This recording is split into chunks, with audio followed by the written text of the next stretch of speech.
I stay bout it, I'm not pouting. Break through walls and climb it mountains. If you want it, scream it loud and show this world what they've been doubting. Never waiting on the world to catch up to me. Leave it in the rear view. I wish that it was up to me. The world would never fear new. What's up, gang? Welcome back to the Braintainment podcast.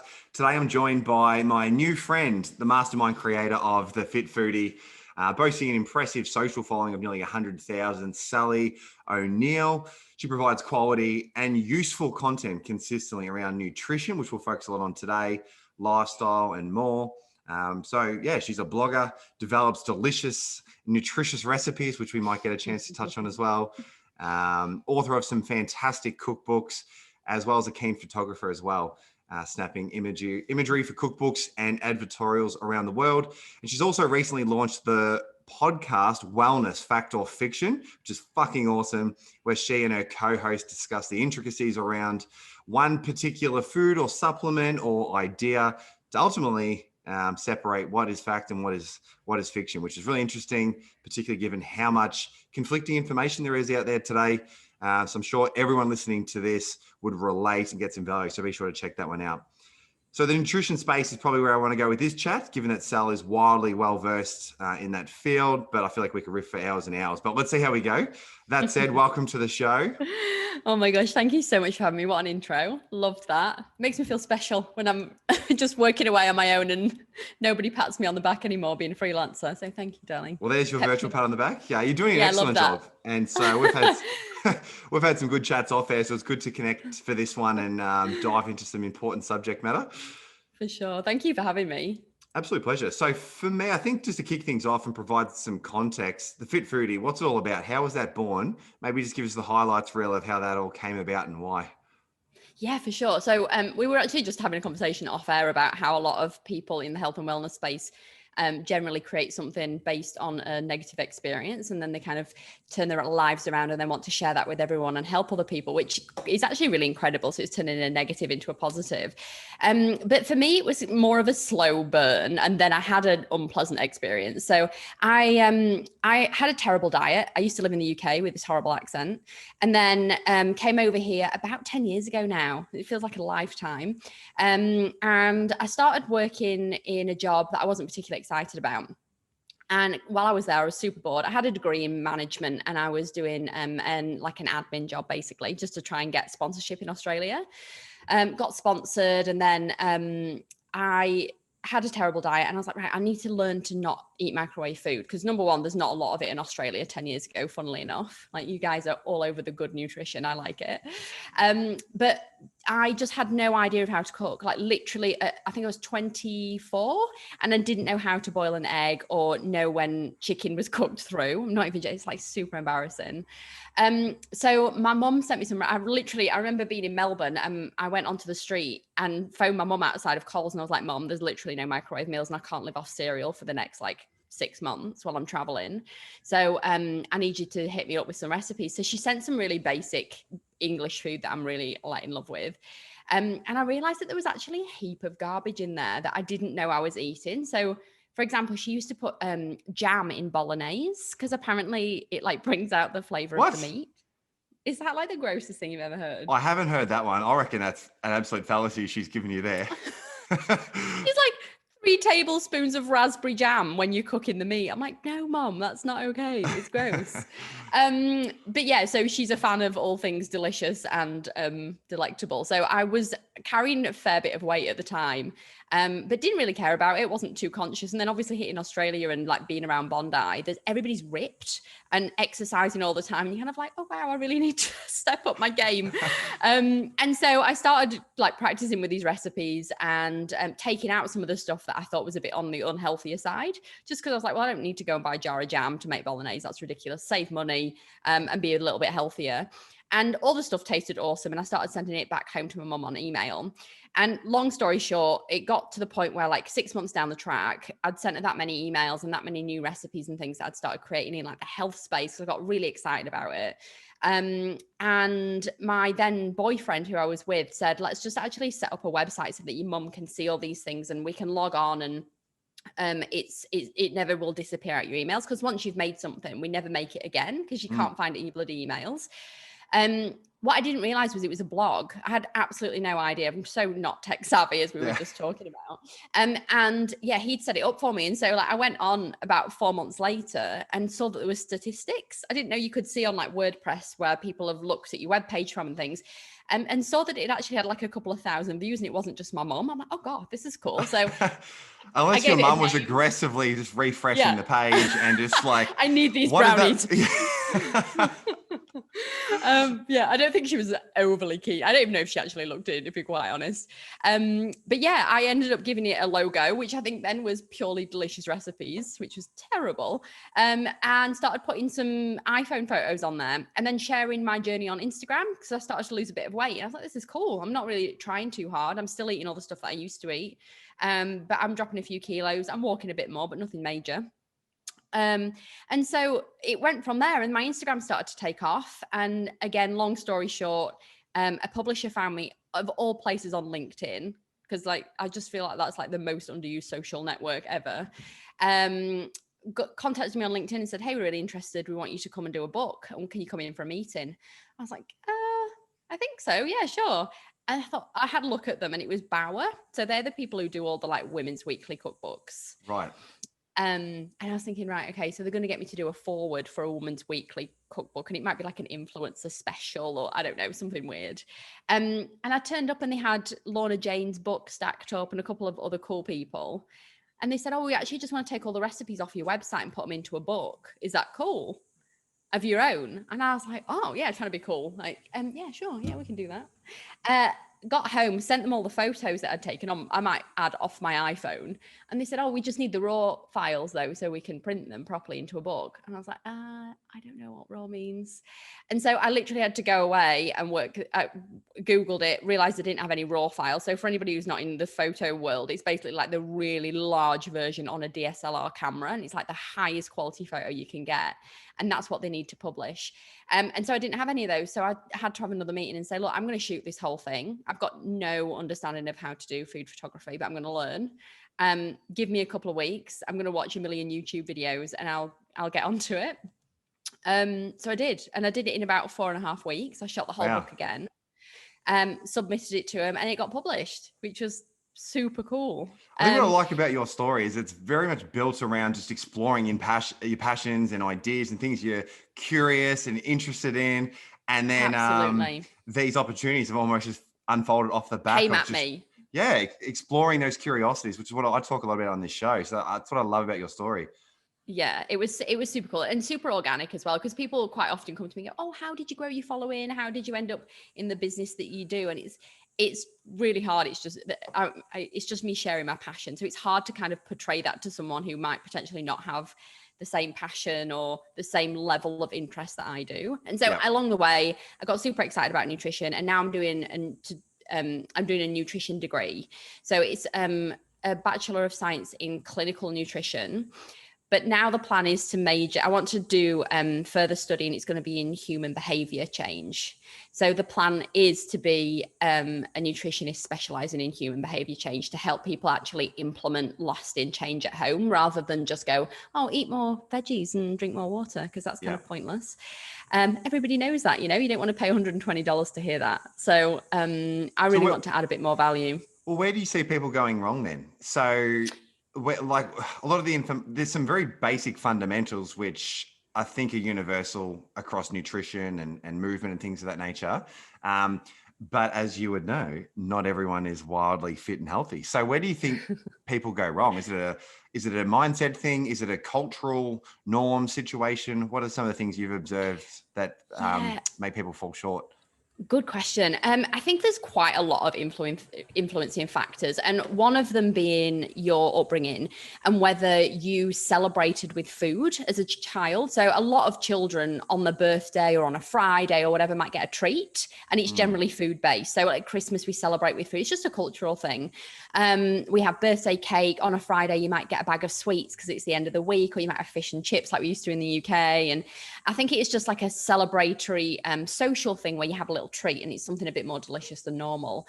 And so for me, I've personally grown up with using food as kind of a treat of like, oh, I did well, or I'm celebrating something, or I'm happy I achieved something. I want to treat myself with a chocolate bar to say, well done me. But it's actually creating this quite negative emotional connection that's not helpful for people. So certainly I know when I get stressed or I'm down or I'm just not, my head's not in the game, say I haven't worked out that morning, I generally will reach for unhealthier options to kind of act as a crutch. And I need that sugar hit to make myself feel a little better. I'm feeling a bit blue or I'm bored, and I reach to the cupboard and I get something that I don't really need when I'm checking in with myself. So it's just that emotional crutch. And I think different people have it for different reasons. And you know, some people get stressed and don't eat, whereas I personally get stressed and I can't eat enough. So it's kind of built into your, I guess, your habits and what your neuronal pathways have kind of got used to. And so I think we've spoken about this before, but there's a rad book called Atomic Habits that I like live and breathe by James Clear. And it's essentially about how to rewire those neuronal pathways in different ways, because we are ingrained with such habits that kind of don't either work against what we're trying to achieve or just don't assist us in daily life. So there's some really awesome tips in that book if anybody's interested. But one of the other things that he actually mentions, and I've seen it daily, is that you try, like you were saying, what else affects it? One of the things is your tribe. So if you're around people that don't eat healthily or they drink a lot, you're like way more likely to be involved in those behaviors. And I think the saying goes, you are the result of the 5 people you spend the most time around. And so if you've got people around you eating Maccas all day, then your tendency to want to have a Maccas and be presented with it and look at it every day and all that kind of thing, then yes, you're going to want to have it. So if you're in a family unit or a group of friends that are going ham on like the unpleasant treat, like the unhealthier options, then you're in a tricky spot. And it's kind of finding a group of people that are on your level that want to eat healthier and surround yourself with them, have some sort of accountability. So you might go for a walking group, or you might, you know, post your meals every day to a WhatsApp group, whatever. But finding your tribe that you can share with and be supported by, I think is really important. And I think we really underestimate it in nutrition. So as I was saying, like, nobody needs to be told to eat more vegetables and drink more water. It's really like, we've got the basics, we get it, we can Google it, it's 2-minute information source away, you know. But realistically, it's about habit and behavior change as well. So that's what I'm hoping to learn a lot more about in the coming future. And that is my jam, Sal. I love that answer. And I've had a few people on this show talk around diet and lifestyle nutrition. I think that insight is really fucking powerful to recognize that we, as humans, we're creatures of habit, and to recognize that, as childhood, and have that association. I had never actually looked at nutrition from that element, I suppose, but recognizing that literally everything we do is building neural pathways, where was it neurons that wire together or fire together, wire together. That is literally the process of pattern building and habit building. So that's really interesting. And I think what it does for people that potentially have struggled, we'll just stay on this diet thread for now, that have struggled with diet and lifestyle choices, it could very well be that their habits of thinking and association and are so ingrained that it's really tricky to start to break those. Certainly not impossible, but it almost creates a sense of like, you're not broken, you're not weak. It's just that, unfortunately, for whatever reason, you may have built poor habits. So that is comforting to an extent. I suppose the caveat to mention, though, is, okay, well, what do we do about it now? And it sounds like, well, I'm assuming it is possible to start to rebuild new habits. Absolutely. So there's this thing that we've got called neuroplasticity, which is the ability of the brain to change reactions on our known reactions. So with a neural pathway, essentially, it's just, as you were saying, it's just all the neurons kind of firing together to get us to do an action or to make us crave something or whatever, to result in an output. And so when we get a trigger, there's normally a trigger, a response, and an action. And so and that's kind of wired into us from past experiences and upbringing and social norms and all that kind of thing. And so specifically with people with addictions, that kind of neural pathway is really strong. And so like for my mum, for example, she has food and then as a dessert, she has a cigarette. And that's literally, she doesn't even think about it. She has a food and then she goes outside and she has a coffee and she lights up a cigarette. And it's just, that's what she does. And that neuronal pathway now is really, really strong. So to get her to break that is going to require very tactical practices, I think, to kind of break that thing that's been firing every single time she's had a meal for however many years. So it's how do you kind of interject that reaction within your brain to say, hang on a minute, let's just take a step back. Let's maybe change the reaction to the trigger. Yeah. And so there's a couple of different methods, but one that I've been using recently on myself just to try it out is called the 5-second rule. And I think it was originally spoken about by Mel Robbins. Oh yeah, I know Mel. Yeah, so cool. She's got a really good TED talk out at the moment, or it's been out for a while, but a book on it as well. And it's basically just as simple as, to break it down and just kind of condense it. It's as simple as counting back from 5, 4, 3, 2, 1, like you're about to launch a rocket. That's the story behind it. And the idea is that when you take a breath and you count back, it interjects those neuronal pathways so that you can then at the end, at 1, you can then change your response. So your brain isn't just working on autopilot. You've stopped it and been more mindful and gone, hang on a minute, what do I need to do to change now my normal reaction?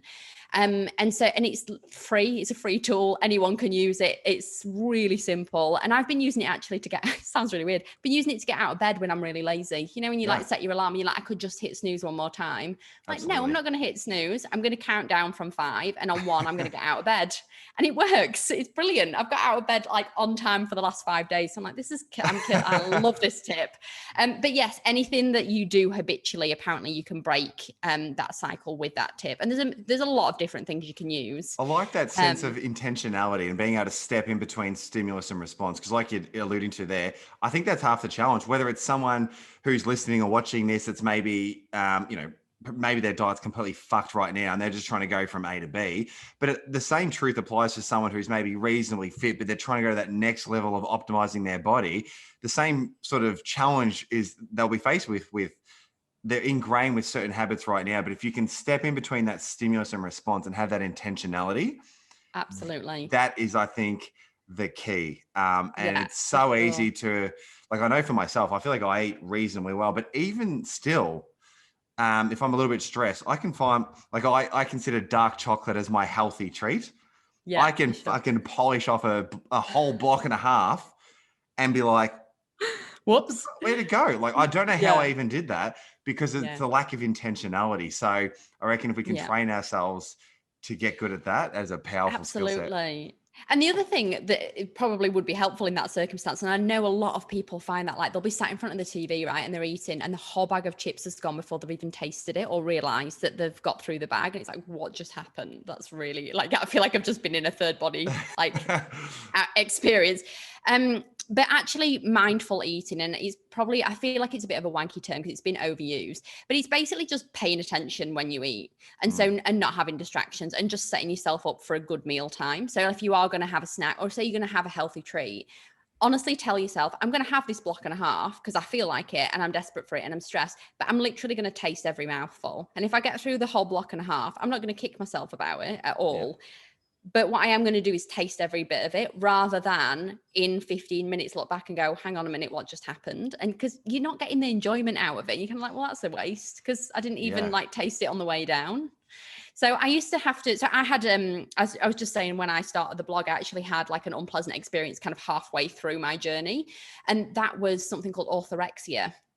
Which is essentially a version of anorexia, but the focus isn't on low weight, it's on being the healthiest version you can be, which conversely actually makes you really sick because you end up cutting out so much food and you end up exercising so much that you just emaciated essentially. And so I stopped having my periods, my hair was falling out. I went down to 43 kilos. Wow. It was just, tricky time when I was 27.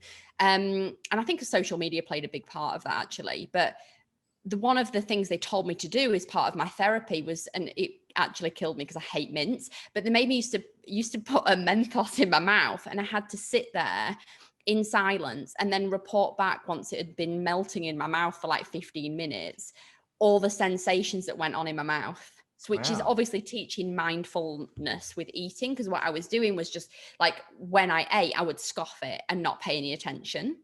So they were trying to teach mindfulness, but actually just even sitting with a piece of dark chocolate in your mouth and going, what's the texture like? What's the flavor like? What's the aroma? How long does it take to melt? Blah, blah, blah. And really sitting with it. Just do it once and you'll be like, wow, that was a completely different, enjoyable experience. And it makes you just want to sit with your food, put your phone away, turn the music off. Don't get into super deep conversations with people, because that's really stimulating for your brain and then you can't focus on your food. So I get really annoyed when my boyfriend's like, what do you think to this Tony Robbins talk or blah, blah, blah? And I'm like, dude, I'm eating. Yeah. I don't want to do this right now. Can we save it for afterwards? I'm like the most insocial person. I'm like, I'm focusing on the food, man. I like that. I like that a lot. So in terms of benefits for like the stuff we're talking about right now, we're talking about things to do as if there's some level of importance to eating well, which I think we all know there is. But from your experience and the people that reach out to you, I suppose, on your platform now, what are some of the real world benefits? I guess what I'm asking is, why should people actually give a fuck with what they put into their body?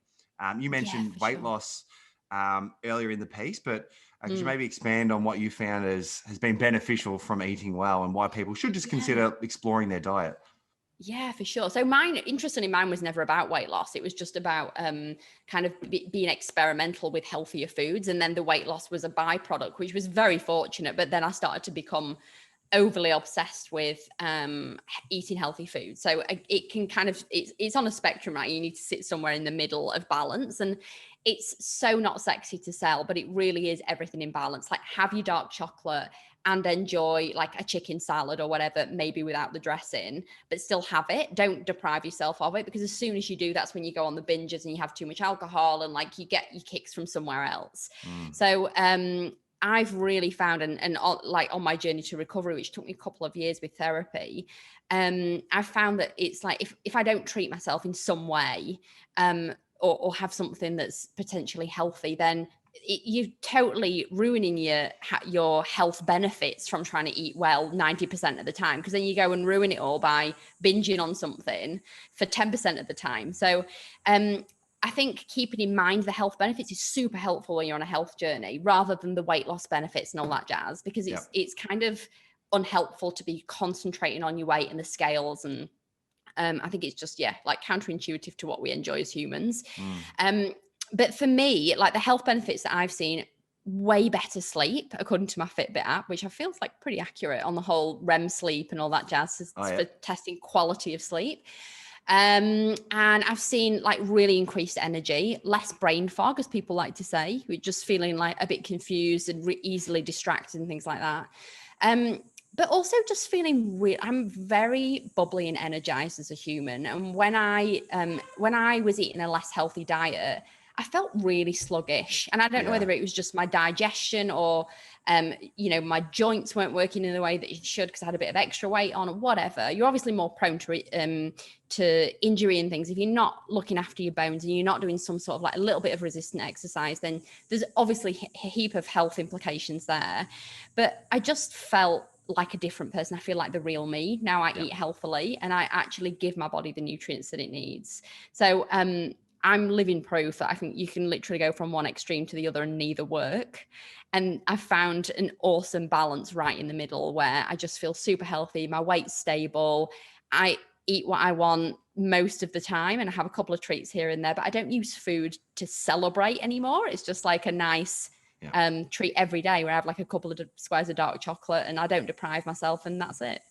I love that. What I'm hearing you say, Sal, is it sounds like your sort of your North Star, I suppose, around nutrition is to feel good. Absolutely. And that's almost the overarching theme or message of this platform and show that I facilitate here is that, man, fucking fulfillment, feeling good should be the goal, and everything else is kind of strategy in between. And I think if you start trying to deprive yourself, like you said, you start trying to eat in a way that is solely focused on aesthetics. I mean, there's nothing wrong with, like, I always joke that number 2 in my priorities is to look a certain way. I like looking fit and athletic, but number 1, man, I just want to feel good. And I like that some of your go-tos in that answer where you sleep well, you're more energetic. It's all about that feeling. Well, that's the motivation. Yeah, that's the motivation though, right? Because like, yes, it's awesome to look and feel to feel Sure. good and feel energized and things. And when you look in the mirror, that's often the motivation to keep you going because you're like, oh, I'm seeing results. But you can't keep going if you don't feel good. Like if you're Right. feeling lethargic and you don't want to go up and get up at 5 a.m. to go to the gym and you're tired and your food's you're not fueling yourself properly, Yeah. you're not then going to keep doing this new habit that you've got into. So I think the feeling good is always number one. And then the secondary benefits like the weight loss and, avoiding chronic disease and cancer and all that kind of thing, all that stuff is a really amazing bonus, but like, let's feel good first, right? And I think the trick with takeout and fast food is that it lulls you into this false sense of security that it's going to feel good in the moment, but it's that long-term reward that we're after of feeling good for the long term and sustaining it. So your habit, like your little tiny habits today, build up into what is essentially going to be your long-term good health. Whereas in the moment you can do something and long term it leads to bad health, so or poor health outcomes. So it's making that choice every day. And even though you feel like, oh, this one burger isn't going to make a difference, and I'm not bagging out burgers because you can definitely have healthy, delicious ones, but like say you're going to have a takeout, in that moment, it's like, this is not going to make a difference to my composition. It's not going to make a difference to my lifts tomorrow. It's not going to make a difference to my body fat today. And that's absolutely right. But as soon as you get into the habit of doing that regularly, just like if you get into the habit of doing something healthy regularly, like going to the gym every day, you get those compound benefits in the long run. So it's trying to bring in the benefits of long-term to the now is a really cool way of trying to keep yourself motivated. So whether it's like, if you tick off on a calendar, like I've done a workout today, and you get 4 weeks in a row, as many workouts as you wanted to do. And then you say, right, I'm going to go and treat myself, but it's not with food. So it's with, I'm going to go and take myself off for a massage because my muscles are sore, and it'll be a really nice experience where I get to chill out. Or I'm going to go and sit in the park for 2 hours without my phone and read, and no one's allowed to contact me. And that's going to be my time in nature and downtime for my brain. What a treat. So bringing the future benefits into the now can really help you build those like positive, like that positive reinforcement to do healthy habits. Yeah, that is awesome. We were talking off air about, how much we're both, it sounds like, really fascinated with the brain. And I think this psychology of eating and being healthy is so important, because, like we've alluded to a couple of times, the information for the most part is accessible, but it's understanding why humans do things, why they don't do things. And when you have that understanding, like we're exploring right now, I feel like that's really powerful because you can use that to your advantage. You can know what is going to make you do the things that you want to be doing. You can know how to remove things that, whether it's people or situations that are going to lead to poor behavior. So that psychology is so paramount, and what I consider the foundations of an optimal life. While I've got you here, though, I want to dive into some specifics, I suppose, and just get your thoughts on a couple of different areas of nutrition and even lifestyle if we get the time for it as well. Let's start with meat. So outside of the moral side of things, because that's a separate conversation, but purely from a health point of view. Sure. Look, I'm personally a big meat eater, and I enjoy it. And my limited understanding around nutrition has certainly, I've conditioned myself to see the value in meat consumption anyway. But could you maybe share your thoughts around, is it good? Is it bad? Is it is some better than others? Sure. Proportions, does that matter? It's such a fascinating topic because I think there's arguments for and against on literally every stance that you take around meat. Pescatarianism, vegetarianism, there's an argue for and against why you should do it. And it really comes down to what fits into your lifestyle and what's sustainable and what you morally feel comfortable with. Because for me, so I personally am mostly pescatarian. So I eat fish, I eat loads of eggs, I eat tofu and stuff like that to get my protein in. And I have whey protein, so it's from a dairy source, and I'm not too concerned about that. I'm not anti-eating animals. However, I don't eat red meat, mostly because I think that there's a lot of hormonal implications with commercially farmed meat. And I'm yet to be proven otherwise based on the studies that I've read. So the tricky thing is, if you buy in the stuff from the supermarket that's the cheap, mincemeat or whatever, you don't necessarily know what's in there. And with hormones, they do sit in the fat and the muscle tissue of animals, like they do with humans. And so when we consume those, we're also consuming the hormones. And with commercially farmed stuff, they're pumped with them to make them grow faster, to produce more meat, to produce more volume of food quicker. And so not only is it not the best quality meat, because like the feed that they're getting is not great, but it's also you're actually consuming those hormones, which can have effect on your own hormone profile, which I think is really fascinating. So it actually translates to humans.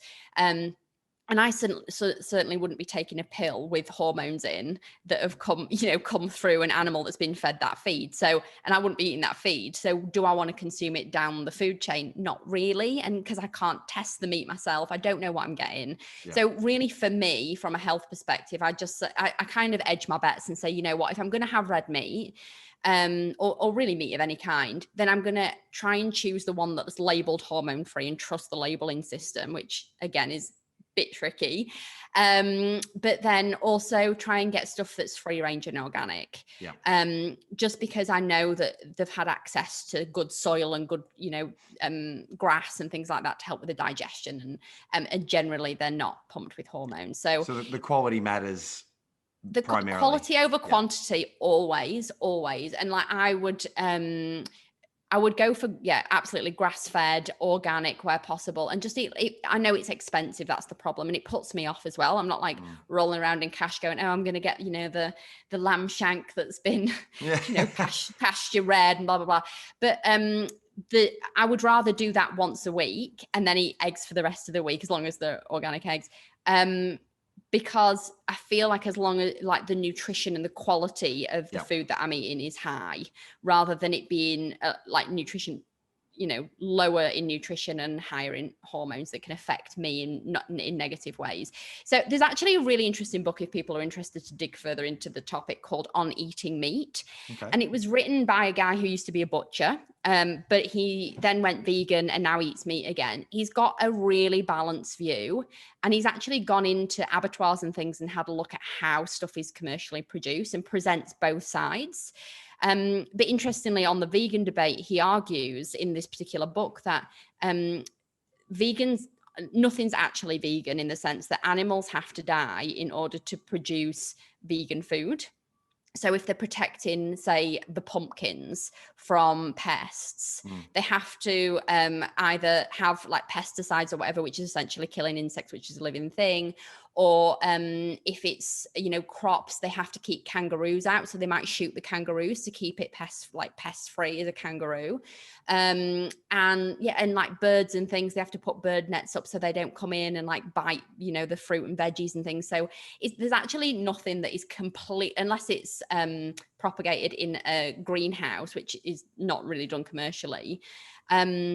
Then crops are just a tricky thing in themselves as well for the vegan debate. So it's really tricky to have something that's not had an impact on an animal life, if you want to look at it like that. You mentioned eggs there. So I have eggs every morning. Love my 3-egg omelette and my bulletproof coffee in the morning. So what are some of this sort of the highlights reel of eggs? I've read somewhere that it's really good, like obviously protein source. There's a couple other things that's just slipping my mind right now. Yeah, they're absolutely awesome. So they're actually one of the foods that you could survive on if you had no other food in your diet. So if when people say, what if you went to an island, what foods would you take? Always pick eggs, because you can they have pretty much every essential vitamin and mineral that you need as a human to survive, which is incredible. There's not a lot of food sources that are like that. And so they've got fat and protein, which is amazing. And you've probably read a million times by now that humans don't actually need carbs to survive. Like it's good for energy as an energy source, but they're not absolutely essential. Whereas protein and fats are, because they help us produce hormones and build muscle. And so those are the two really important macronutrients, and eggs contain both, which is awesome, as comparative to, say, chicken that has fat in less amounts. So eggs are great for that. They've got biotin in, which is not easily accessible normally by food source. They've got vitamin D, they've got loads of fat soluble vitamins. So all the really good stuff are in eggs. And if you're having them every morning, good on you, because I think I'm getting hungry. I'm going to have it straight after this. I'm going to have a big omelette. Oh my God, I've totally already had mine. Jealous. But people are so worried about the cholesterol debate still, which it just confounds me because it's such old information. Yeah. And I think nutrition in itself is a fairly new study in the fact that we've only been studying it for around 200 years. So the fact that like we're still plowing money into these studies and still trying to work out from a nutrition perspective whether that was a big enough cohort, whether we can draw conclusions from the results we've found. Was it funded by the Egg Society? You know, there's so many things to consider when we're looking at studies. Yeah. And it's just one of those things that like we're still learning new stuff every day. So ages ago, there was this whole media debate about, you know, eggs are really high in cholesterol and they contain a lot of cholesterol. But just like we know when you eat avocado that contains fat, that fat doesn't just get transmitted into fat in the body. You don't just then put on that weight in fat. It gets used for a number of different things. And then what isn't needed is often excreted, right? But it's the same with cholesterol. So your liver is actually really, really clever and it produces cholesterol. But when you take in too much, it downregulates its own production to make sure that your body's got the right amount. So if you eat a load of eggs, your liver will downregulate its cholesterol production to account for that, unless you have a pre-existing liver or cholesterol issue, in which case then you would need to be concerned because you're taking in more and your body can't necessarily downregulate its production. There might be a different like clearance system that doesn't work properly. Yeah. So for most people, you can actually have the Heart Health Foundation actually say you can have an unlimited amount of eggs now. Well, that's exciting. So there's no cap. You can't, because I think people used to be like, oh, I can only have a couple of eggs a day. And that means otherwise I'll get high cholesterol. It's absolutely not true. I was worried I was just going way over my quota on eggs every day. You touched on fats there and the avocados and things like that. I want to talk about, while we have the time, just certain specific diets. For example, the ketogenic diet, the paleo, things of that nature. Yeah. Is there a one best way, or does it depend on the human? Definitely depends on the human. Because I think, number one, we're all biologically different. And I say this to everybody, is that the easiest way to look at it is that we've all got completely different fingerprints, so much so that the government can use it as a personal identifier. So if you think we all are significantly biologically different in every way. And so one person might react to the keto diet a completely different way to the next person, because we have different levels of hormones and, you know, men versus women and different ethnicities, and we all react differently. And so what I think is the perfect diet is the one that you can stick to consistently, because if you don't have compliance, there's literally not a diet in the world that's going to work for you. You can do something for 5 weeks, drop a couple of kilos, and then what happens? Like, you're going to go back to your normal diet and everything resumes. So whatever you can stick to consistently, more importantly than anything, enjoy. That's the sweet spot. And it might be keto because you enjoy a lot of fat in your diet. It might be veganism because you actually don't really like the taste of meat, for example, and you really love plants. And so, or you really love nuts and seeds and that kind of thing. So that might really fit in with your lifestyle. But realistically, as long as you're making sure that you're not deficient in any particular macronutrient or micronutrient and you've got all the bases covered, there's really no special pill or tactic. Yeah. It's just whatever you can stick with, it fits in with your lifestyle, that's easy, that hits all the markers, and it's happy days. Just on deficiency then, that's a really handy segue. Thank you, Sal. Supplements. So are they necessary? Are some better than others? Again, similar sort of train of thought or questions here, but is that something that you experiment with? Supplements? Yeah, I actually I had to write a list of all my supplements the other day for a medical doctor, and I'm actually embarrassed because I take so many. I literally had like 9. I just took photos. I was like, I can't even write this out. It's embarrassing. You sound like me. But it's all, for me, because I work out 6 or 7 days a week, it's literally that 1% that gives me an additional, like a couple of extra reps. It's definitely not necessary. And I spend way too much money on it for sure. I'm one of those people who just get sucked in by cute packaging and things. But I also do my research because I've got access to all these journals as a nutrition student. So I do know what is effective and what isn't, essentially. And then I also obviously try stuff out on my own body as well. But interestingly, I just did a podcast about multivitamins. So this is what the podcast is built around, because I feel like there's so much marketing spiel is complete garbage. It's complete garbage. It's just to get people it's to play on people's vulnerabilities to get them to part with money. I mean, 20 years ago, cereal was the health food, right? Yeah, absolutely. And fortified with iron and B vitamins. Yeah. It's like, cool, Milo, this is great for me. Yum. Milo, which isn't it just like chocolate? But an Ovaltine, it's going to help you sleep, and it's just like literally powdered sugar with flavoring. Cool, thanks guys. I remember going, Mum, I need some of that. I want to be big and strong. I'm just having teaspoons of sugar like a junkie. yeah, it's going to make me strong. But when you're a kid, you actually just churn through it anyway, so it's not so bad. True. But yeah, as an adult, interestingly, the research that we were just doing on vitamins, they were saying that something like 80% of people who take a multivitamin daily are the people that have a fairly decent diet that actually don't need to supplement, because they're already health conscious. And so the people that are health conscious are the people who are buying the tablets, which are the people that don't need them because they're not deficient. So it's really interesting how marketing plays to the people who are already like super conscious about the health, and they've probably already got everything they need from the diet. But then we are the people who then part with all our money to say, yeah, I actually need that extra 1%. So realistically, the only reason you would need proper supplementation in what we call a therapeutic dose, so to have a certain effect, is generally if you've got a deficiency. And it might be, if you're vegetarian, you're low on B vitamins. It might be that you're low on vitamin D, which I won't get into this whole debate, but it's seen in a lot of people who've had COVID. And there's a lot of evidence to suggest that people who are lower in vitamin D are more susceptible. So they don't know that it's causative, but it might be a contributing factor. And so we've seen a significant amount of people looking at the vitamin D, and vitamin D cells have shot up, right? But do we actually need it? People don't genuinely know unless they've had blood tests done. So pathology, we need to know if there's actually a deficiency, because otherwise you're literally going to piss it out, excuse my French. And it is expensive pee, and that's why your pee looks bright yellow when you have lots of vitamins, because it's just going through your kidneys. So yes, in certain circumstances, it's worth supplementing, but go and get your bloods tested if you've got symptoms, or you really think like, I think I could be missing out on a particular vitamin or mineral.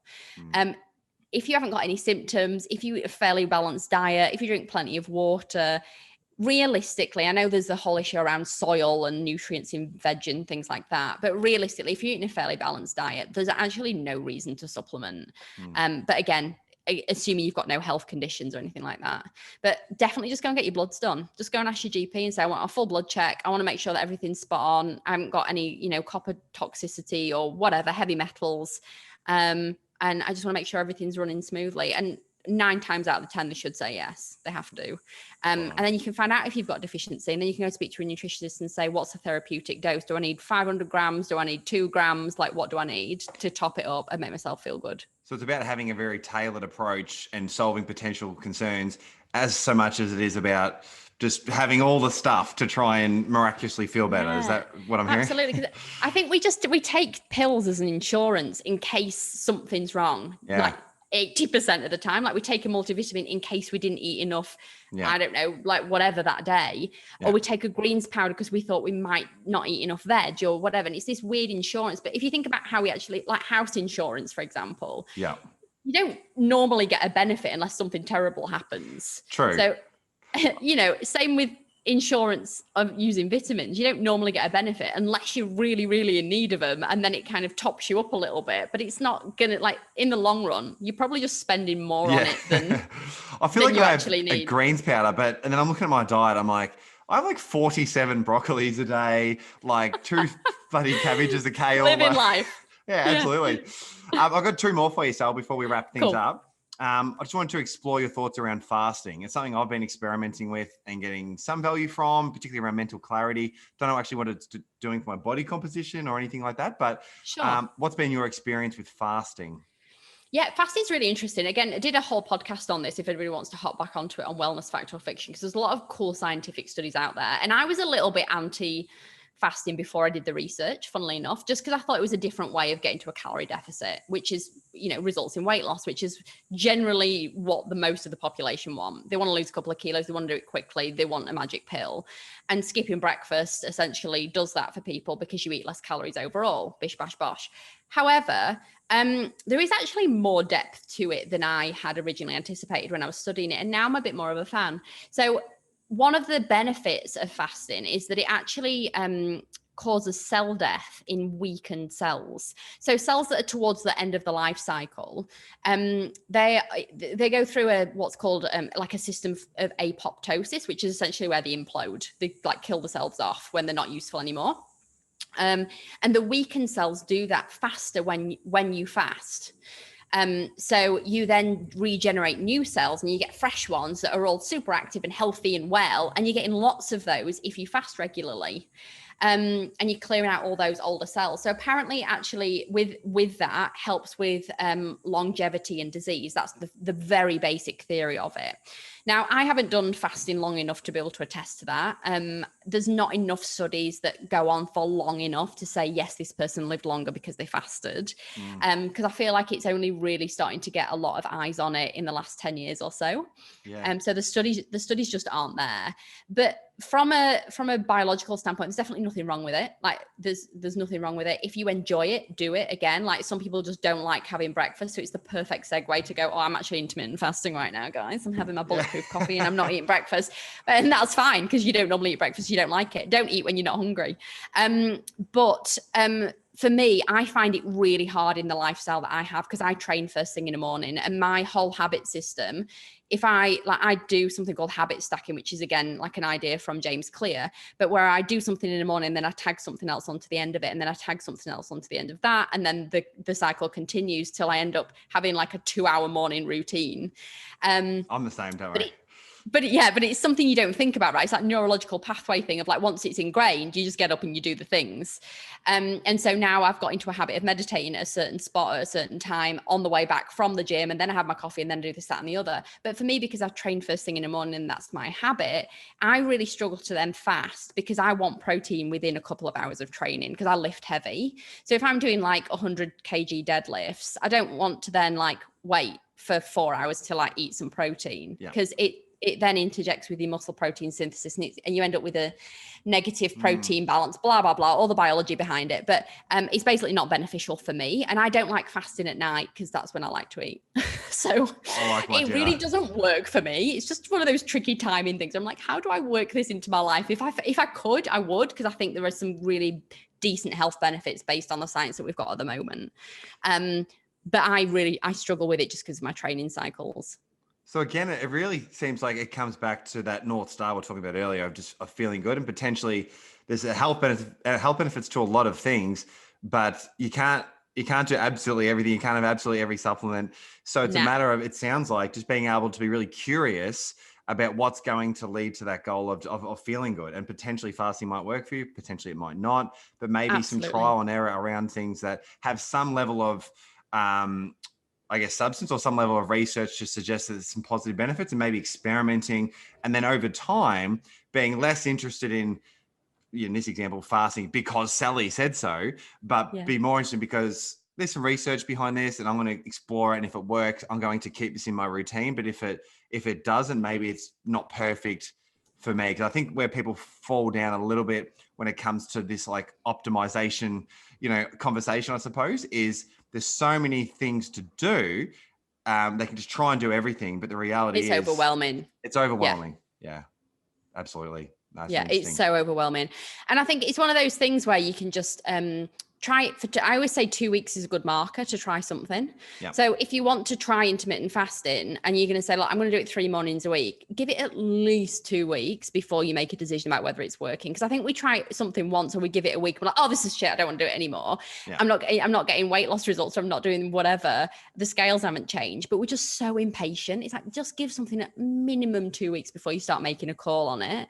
And the other thing that I found really interesting when I did the study about intermittent fasting, time restricted eating is kind of an offshoot from intermittent fasting, and it's essentially where you or I should say chrononutrition. So it's essentially when you eat in terms of your circadian rhythm, so your sleep wake cycle.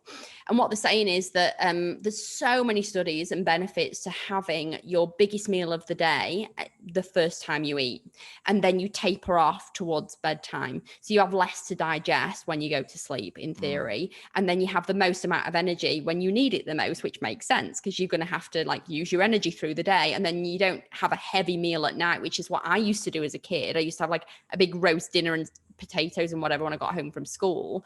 And then you don't really use that energy. You sat on the TV or on the couch, whatever, Netflix in, and then you go to bed and like that energy's just kind of sat around waiting to be used. So there's heaps of studies to say like have your biggest meal, whether you fasted or not, have your biggest meal, the first meal of the day when you're going to use your energy the most, and then kind of taper off and have like, say you're going to eat, I don't know, 1,500 calories as a girl.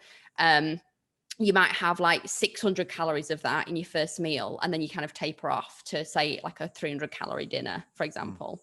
So there's lots of studies behind that, and that can fit into everybody's lifestyle without restriction. It doesn't say, what calories to eat. It's just, try and load up your energy at the beginning of the day and see what happens, and try that for a couple of weeks if you want to try something on, because I think that's a really cool way of kind of trial and error that's got a lot of studies behind it. I love that, Sal. A lot of useful, tangible ideas to consider and best practices to explore, but also like we explored earlier in the piece, the psychology of eating well. I feel like we could really, really talk for hours on end. But where can people learn more from you? How can they connect with you? For sure. I'm all over the place, but probably the best spot is on Instagram. So I'm at TheFitFoodieBlog. Come and hit me up in my DMs if you've got any questions. And also the podcast, if you're looking for it, is at Wellness Fact or Fiction. And as I was saying, we've got stuff on intermittent fasting and all the supplements and things like that, and multivitamins and all that jazz. And you can kind of hear the science behind it and the history behind it and how what it does within our bodies based on the science, not just based on somebody's Instagram endorsement. So we try and get to the bottom of things with proper studies, which is kind of fun. We keep it light and entertaining, though. It's not a science class. It's a brilliant podcast. I'll put the show notes in the linky thing here when I do my tech stuff. Really good podcast. I suggest you guys go check it out. She does reply to DMs as well. We're laughing about off air. So reach out. Oh my God, I'm the questions. worst. I got told off. I'm getting told off to reply to too many DMs, but do hit me up. It keeps me on track. It's great. You're a reliable source for really insightful info, Sal. So appreciate you carving out the time to connect with us today, and I'm sure we'll connect again in the future. Thank you, my love. Awesome to chat with you.